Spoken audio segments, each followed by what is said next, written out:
Struggling with literature review? Not sure of what to include or how to structure it?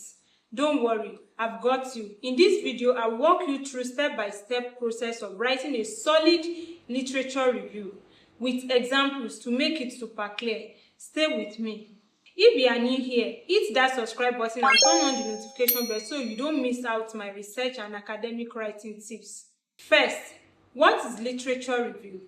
Before we dive into steps, let's clarify what a literature review actually is.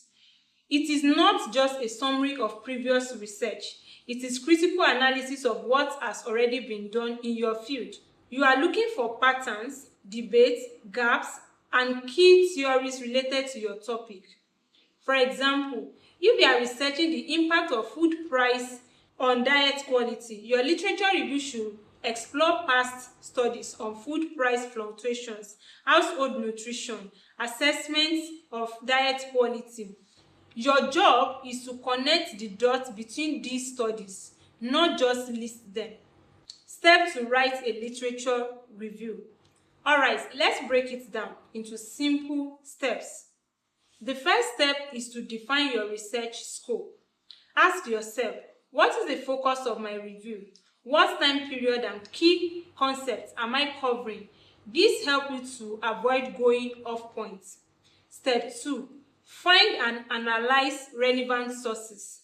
Use databases like Google Scholar, ResearchGate, and your university library to find high-quality journal articles and books. And don't just read, analyze. Ask, what is the main argument? What method did they use? Any gap or contradiction? Step 3. Identify the key themes or trends. Group similar studies together.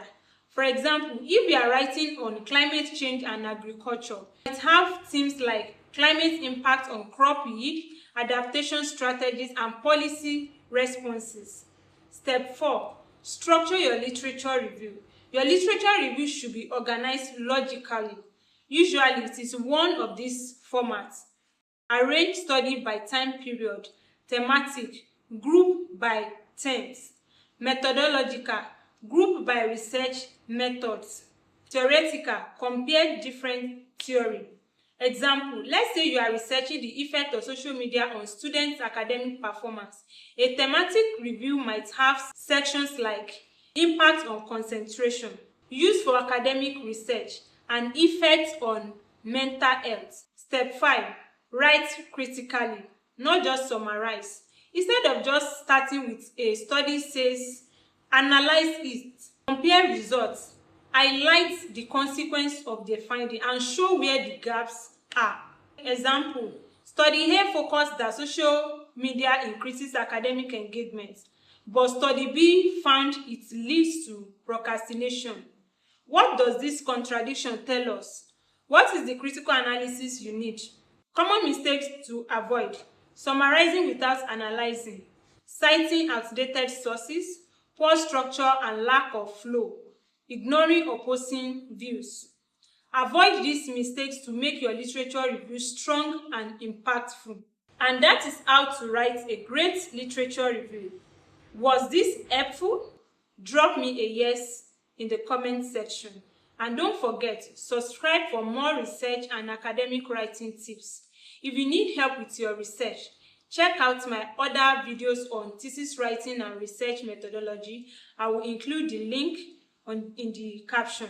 This is Learn with Dr. Yemi. See you in my next video.